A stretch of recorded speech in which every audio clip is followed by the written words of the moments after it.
როდესაც TikTok-ზე რამდენიმე ვიდეო დავდეთ ჩემი მანქანასთან დაკავშირებით, სადაც სხვადასხვა მე და ჩემი ვაკაცივ გაზავდით, რომელიც ახლა კაბელის უკან არის და იღებს. ძალიან კარგი გამოხმაურება მოყვა ამ ვიდეოებს და ძალიან ბევრი ადამიანი გთხოვდა, რომ გადაგვეღო ტესტ-დრაივი ჩემი მანქანის. მე დავფიქრდით რა, ბიჭები, რომ მეთქი, რატომ მხოლოდ ჩემი მანქანა, როცა შეგვიძლია ახალი პროექტი შევქმნათ, გავაკეთოთ ახალი არხი, სადაც გვექნება მანქანის ტესტ-დრაივები. ხო და ამასთან დაკავშირებით გადავწყვეტეთ, რომ ეს არხი შევგექმნა, სადაც ვეცდებით, რომ მაქსიმალურად ექსკლუზიურ მანქანებზე შემოგთავაზოთ ხოლმე ტესტ-დრაივები. ვინაიდან ეს არის ჩვენი პირველი ვიდეო, დღეს თუნდაც გვეყოდება ჩემი პირადი მანქანა. Audi A6.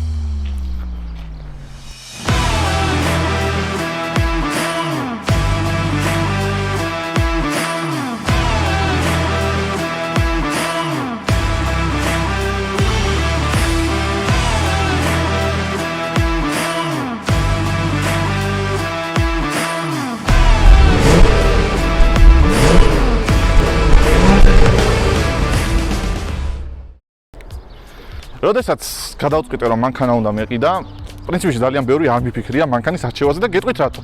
ნუ ზოგადად ბრენდი Audi თავიდანვე მევასებოდა და ამის მიზეზი არ ვიცი რა იყო, აი უბრალოდ ბრენდი Audi ძალიან მაგათ მომწონდა. აი იქ ცალკე ხო იყვნენ ტიპები, რომლებიც განიხილავდნენ Mercedes-ი ჯობია თუ BMW. მე ესე ჩემთვის ცალკე ვიდექი ჯიგრუულ და ვამბობდი რომ რაც BMW არის Mercedes-ი. კი, რა თქმა უნდა, ძალიან ბევრი მანქანა მომწონს ამ ბრენდებისგან, მაგრამ Audi იყო ჩემთვის ფავორიტი.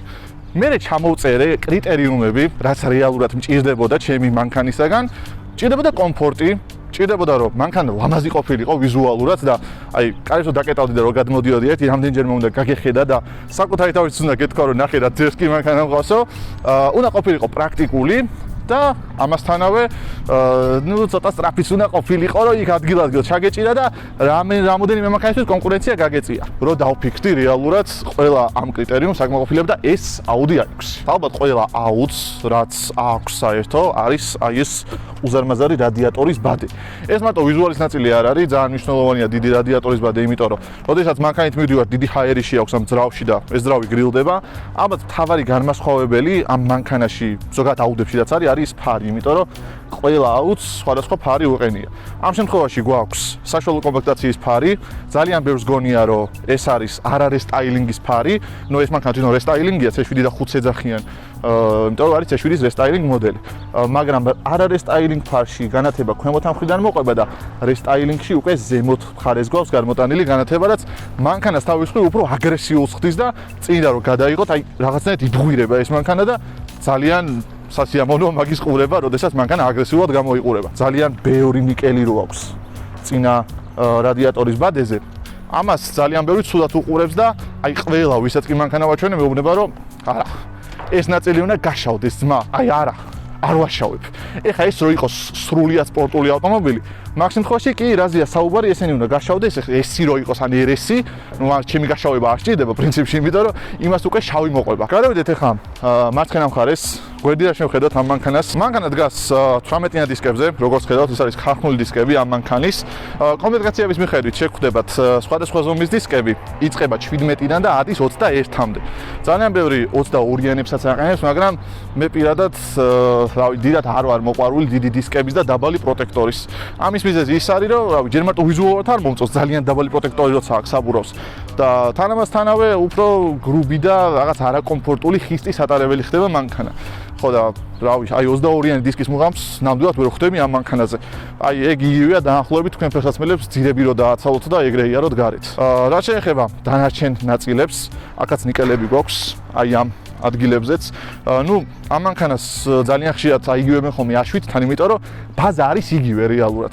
და მარტივად რო ვთქვათ, თითქოს ეს მანქანა A6 A7-ის ჭრილში დარჩა, იმიტომ რომ საქართველოში უფრო A7 პოპულარული არის და ამის გამო A7-ისგან განსხვავებით, სპორტული კუპისგან განსხვავებით, ჩვეულებრივ კარის ჩარჩოები გვაქვს. ანუ A7-ში ეს ჩარჩოები არ გვაქვს, იმიტომ სპორტული კუპეა. აქ სედანში კი პირდაპირ გადმოდის და აქვს სედანის ფორმა, როგორც სტანდარტულ სედანს. საბაზრო ფასი ორივეს თითქმის ერთი და იგივე აქვს დაახლოებით 14-დან 20-მდე უნდა ეძებოთ ეს მანქანა. გააჩნია მდგომარეობას, გარბენს, რა კომპლექტაცია და ასე და ასე შემდეგ. გადმოვიდეთ უკანა მხარეს. უკანა მხარე არის მანქანის ის მხარე, რომელიც მე ყველაზე მეტად მომწონს, იმიტომ რომ აი არ ვიცი, ძალიან სიმეტრიულია ყველაფერი თუ დააკვირდებით. ეს ორი ფარი, რომელიც საკმაოდ აგრესიულად გამოიყურება და რესტაილინგის შემდეგ ვფიქრობ, რომ საკმაოდ განახლდა და ვიზუალურად უფრო კარგი ჩანს. Audi-s ლოგო აქვს შუაში, დიდად, რაც ძალიან მომწონს და ქვემოთ აი ეს მაყუჩის თავები, რომელსაც არასტანდარტული ფორმა აქვს, მოდით ასე ვთქვათ.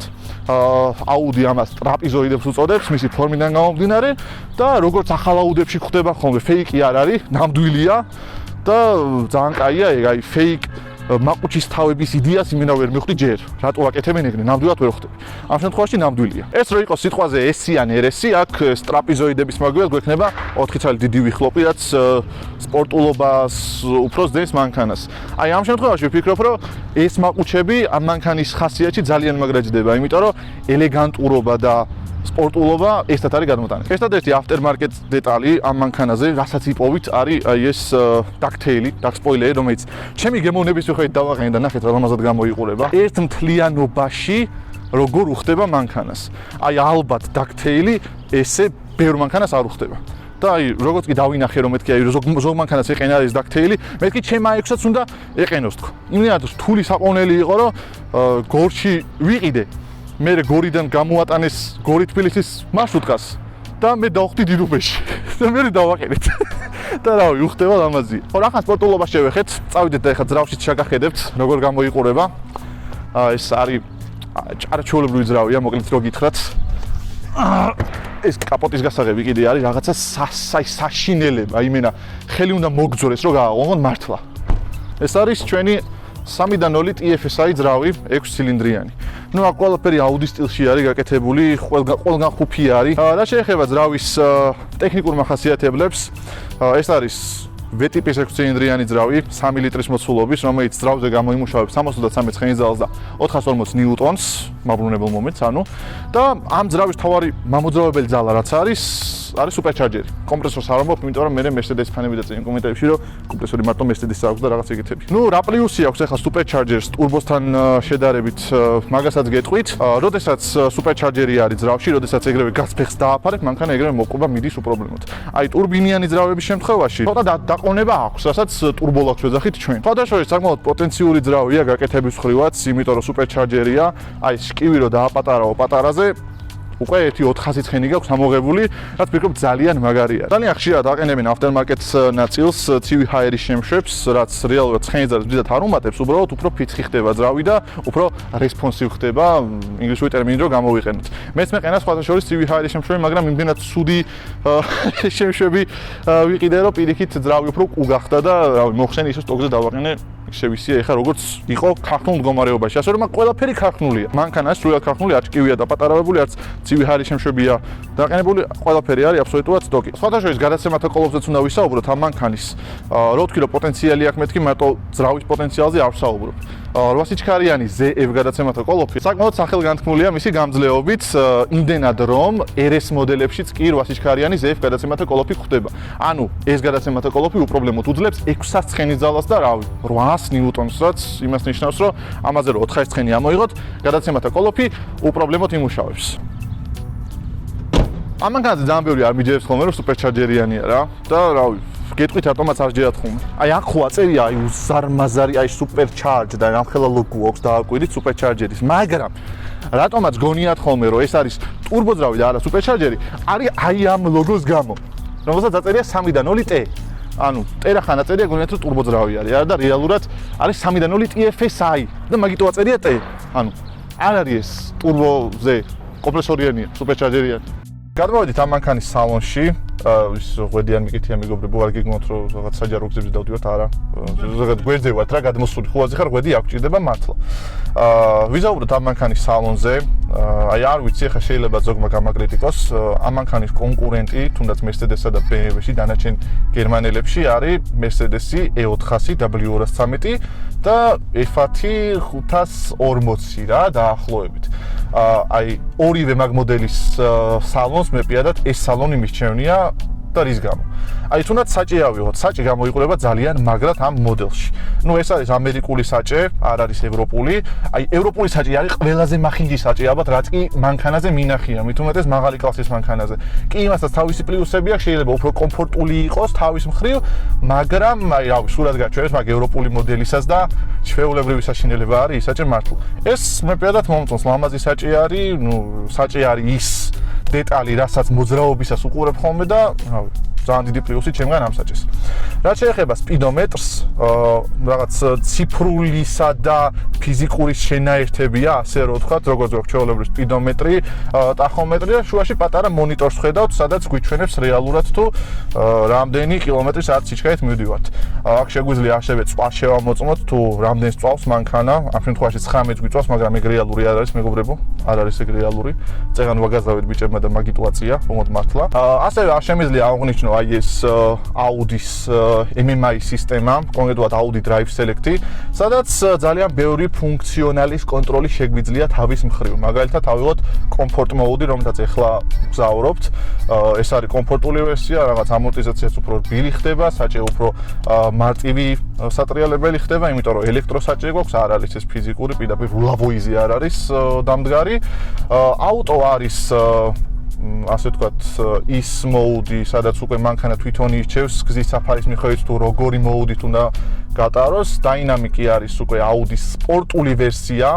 Audi უწოდებს ამას Dynamics, სადაც რა ვიცი, უკვე გაზაობას რო იწყებ Dynamics-ზე უნდა გადაართო მოკლედ და კონკრეტულად. და ასე გვაქვს ინდივიდუალი და ამ ინდივიდუალში უკვე შენ თვითონ არჩევ, თუნდაც როგორი რბილი გინდა რომ მანქანა იყოს, როგორი რბილი გინდა რომ საჭე იყოს, რამდენად responsive უნდა იყოს თუნდაც გაზის პედალი და ასე შემდეგ. გადაცემათა კოლოფზე რო გავამახვილოთ ყურადღება, აი ეს ნაწილიც ბარით ძალიან მაგად გამოიყურება. ეს არის 8 სიჩქარიანი გადაცემათა კოლოფი და კომპლექტაციის მიხედვით ასევე 7 სიჩქარიანი S-Tronic-იც გვხვდება. ჩემი დიდი რეკომენდაცია 8 სიჩქარიან ZF გადაცემათა კოლოფს 7 სიჩქარიან S-Tronic-ს იმით ჯობია რომ უფრო სწრაფად თავს სიჩქარეებში და მთლიანობაში ყოველდღიურ გამოყენებაში უფრო კომფორტული არის. ასე რომ თუ Audi A6-ის ყიდვას გადაწყვეტთ, C7-ის აუცილებლად ეძებეთ 8 სიჩქარიანი ZF გადაცემათა კოლოფი. ეს არის საუკეთესო შორის საუკეთესო გადაცემათა კოლოფი და ძალიან ბევრი ბრენდი იყენებს ზოგადად ამ კოლოფს. ეკრანი touch-ი არ არის, მინდა მაგაზე გავამახვილო ყურადღება და ყველაფერი იმართება აი აქედან. თუნდაც აქ შეგვიძლია ეს მუსიკის აწევ-დაწევა, რომელსაც არ აუწევთ ახლა, იმიტომ რომ აუწევთ მე კოპირაითი დაგვედება. ეს არის მთავარი მამოძრავებელი, სადაც შეგვიძლია ეკრანზე შევცვალოთ რაღაცეები, ვატრიალოთ და სხვადასხვა მოუდებზე გადავიყვანოთ. და გვაქვს ტელეფონი, რომელიც დიდად არ მუშაობს, Audi Connect-ი, რომელიც კიდევ უფრო არ მუშაობს, ნავიგაცია, რომელიც საქართველოში არ მუშაობს, ერთი მედია მუშაობს რეალურად რო დაუკვირდე. სხვა იმენა არაფერი და კარში რო შეხვალ კიდე აქ, მოუდები შერჩევა. ასევე ძალიან დიდი პლუსი არის, რომ ელექტრო რუჩნოის რა ქვია ბიჭო, კარტულად.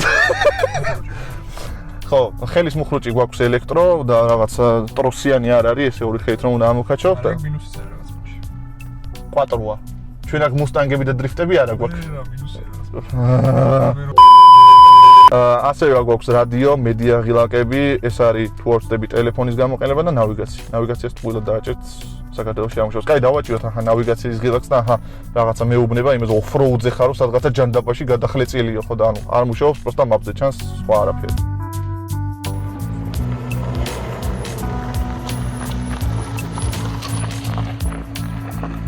საბოლოოდ მინდა რომ ისეთ დეტალებზე ვისაუბრო, რაც ეს რა არის, მოუ. ეს რა არის, მიღადავები, ეს რანაირად მოხდა. ძალიან ბევრს აინტერესებს ამ მანქანის წვა, ზოგადად TikTok-ზე ძალიან ბევრი კითხვა იყო ამასთან დაკავშირებით. ამის წვა არის დამოკიდებული იმაზე თუ როგორ დადიხართ თქვენ. მაგალითად, თუ დავუშვათ ავტობანზე მიგორავ ერთი 100-110-ით, მანქანა წვავს 7 litrას. ანუ 7 litrაზე ჩამომიყვანია ეს ძრავი, თამამად შემიძლია თქვა, რომ 7-ზე ჩამოვა. მაგრამ თუ დავუშვათ ჩააჭირე და ისეი არის, როგორც ამ მანქანას ევასება, არ გაუტყდება რა, 30-ზეა პრობლემად. ახლა გასაღები არ მიჩვენებია, ასე გამოიყურება Audi-s გასაღები. მეგობრებო, მოდი დავასრულოთ დღევანდელი ეპიზოდი. ძალიან დიდი მადლობა მოგიყვეთ. თუ მოგეწონათ ეს ვიდეო, ძალიან დიდი თხოვნა იქნება რომ დაალაიქოთ ვიდეო, არხი გამოიწეროთ. ასევე სპონსორების ძიების პროცესში ვართ, იმიტომ რომ საკმაოდ რთულად გადასაღები პროექტი არის ალბათ დამეთანხმებით და ერთადერთი რაც გვჭირდება არის მანქანები, რომელსაც მოვიძიებთ, გადავიღებთ და რავი, თუ მაგაში რომელიმე კომპანია დაგვეხმარება, ძალიან მადლობლები ვიქნებით. კიდევ ერთხელ ძალიან დიდი მადლობა მოგიყვეთ. Adiós.